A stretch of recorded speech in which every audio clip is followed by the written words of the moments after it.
I don't think that there is an awareness or an appreciation of traditional knowledge in terms of conservation and resource management.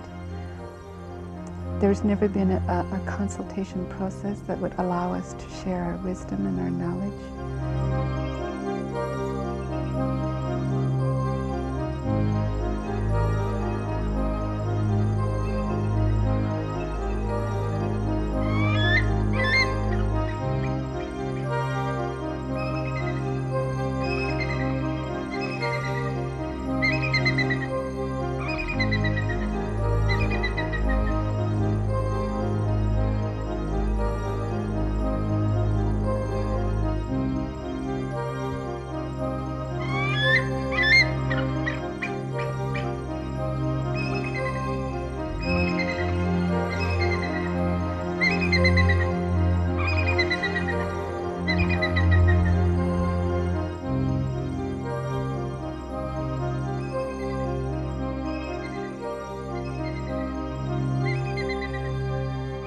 There's nothing like it left in the lower 48.